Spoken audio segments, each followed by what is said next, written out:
Welcome to the Global News Podcast, where we go behind the headlines of a story and why it really matters. On this episode, we are discussing the US Justice Department and its order to release the files on Jeffrey Epstein. Donald Trump first promised during his election campaign he would release the so-called Epstein files. But then President Trump has spent his time in office blocking all efforts to release them, to the anger of many. Now, American politicians have cleared the path for the Justice Department to release them, marking a major U-turn for Donald Trump over the issue, who says he will sign the legislation as soon as he gets it. I'm joined by our Chief North America correspondent, Gary O'Donoghue.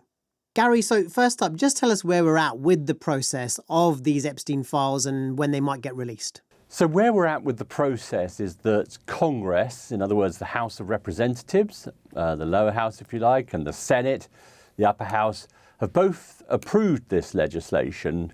I mean, overwhelmingly in the case of the House, 427 votes to 1, a handful of people not voting. And then in the Senate, it was effectively nodded through without any discussion, amendment, or anything like that. I mean, it happened in a matter of moments in the Senate.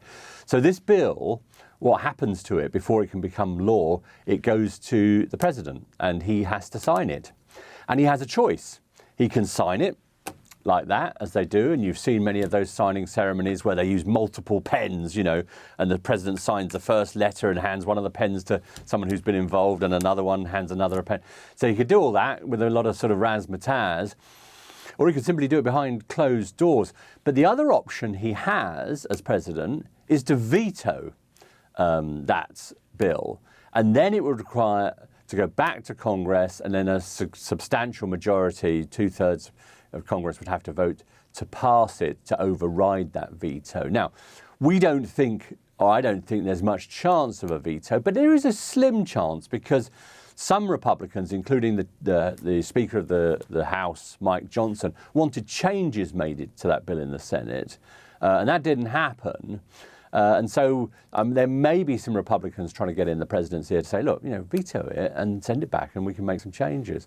We'll see. We'll see what happens. All we've heard from the president since that happened is one of his social media posts where he says, I don't care when the Senate passes this. I just want Republicans to focus on our victories. And then he gives a whole load of list of things that he regards as the administration's victories. So that's where we are in the process right now. If there aren't any delays, we could possibly see the files released in the next 30 days or so from the time of recording. So what could we expect? Because a lot of people are maybe expecting explosive details to come out of these files. They've been long awaited. We have no idea what they've got. We know they've probably got quite a lot because there were a lot of federal investigations into Epstein stretching back, back way into the early 2000s, etc. And we know that quite a lot of material has already been released, some of it from the Epstein estate, some of it from investigations as well, some of it from what the congressional committee that's been looking into this has taken in terms of evidence and depositions and all that kind of thing. But there could be an awful lot. And you're right, it's a 30-day deadline that DOJ have. There are some caveats in the bill. There's some protections, for example, for ongoing prosecutions, for example, material relating to those. Ironically, of course, just days ago, the president ordered the DOJ to start looking into Democrats' involvement with Jeffrey Epstein. So ironically, for those Republicans who believe there was a lot of political possibilities in exposing Democrats' connections to Jeffrey Epstein, some of that might be protected under the very bill they've just passed. So we'll see how that plays out. And there are some protections for privacy issues around invasion of privacy, particularly for survivors of Epstein. But those will be tested and they have to be justified. And then it has to be made available, as you say, 30 days in what they describe as a searchable and downloadable form. And what that seems to mean is that, unlike with a lot of material, which kind of is scanned documents, pictures of emails that takes hours to sift through, people can start sticking in names, sticking in places, sticking in dates, sticking in anything they like to this stuff and coming up with potentially more revelations about Epstein's relationships with people, who he knew, who hobnobbed with him, who spent time with him, who went to his private island, used his private jet, what his connections were, and when these people broke off those connections, if they did, and what they knew about what he was up to. So there is a huge potential for really this story to continue. So far from this legislation, even though it's a 180-degree turn on the part of the president, he was opposed to it last week, he's for it this week, it doesn't necessarily lance the boil of the Epstein story in terms of the fact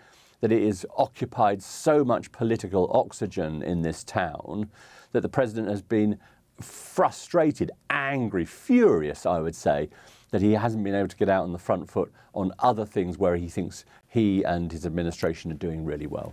It certainly caused some political problems for him, Gary, within his own Republican Party and within his own MAGA supporter base too. Yeah, and you have to say, I think, some of this of his own making. It was a very convenient rallying cry on the campaign trail. We knew that a lot of his supporters believed that the whole Epstein affair had been sort of covered up by the establishment. It became emblematic of establishment, deep state cover-ups, protecting the rich, the powerful, the wealthy, which is, one of those kind of key sort of backbone issues for MAGA. They believe there is this conspiracy going on against ordinary people. And it came to symbolise that. And he played on that during the campaign, said, well, we're going to release all the stuff, etc., etc.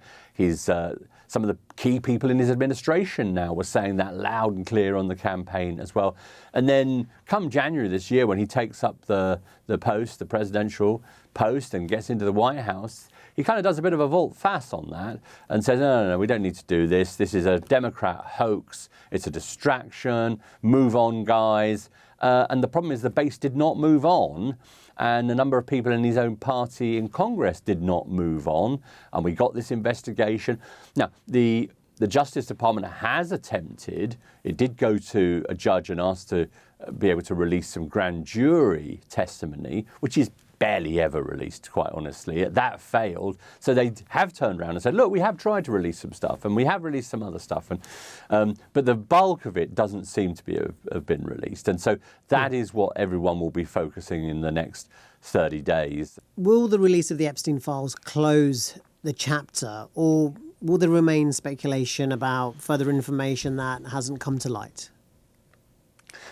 I mean, I think it's become such a thing for one element of the Republican base. And this has in some ways been fueled by Democrats who now see a political opportunity in all this. Of course, the Democrats didn't release any of this stuff while Joe Biden was president. They could have done. They didn't.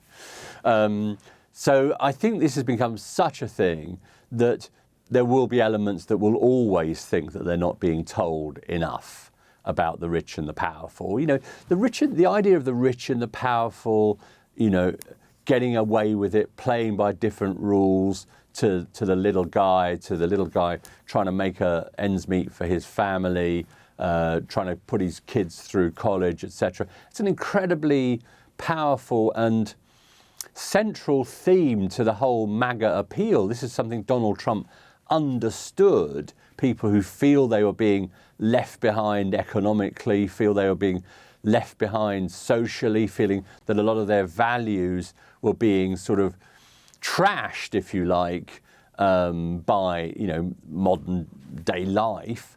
A lot of them bought into this thing that this was the establishment and the deep state that was undermining the American way of life, and it's going to take an awful lot to persuade them. And the problem for Donald Trump, of course, and we've got midterm elections next year, is that he was their champion. He was the guy who got it, and some of them now, are starting to feel that he doesn't get it.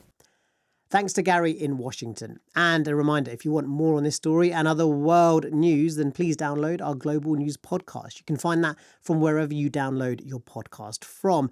Remember to like and subscribe to our YouTube channel, and please leave us a comment below if there are any other stories you would like us to cover in more detail. For now, thanks so much for watching.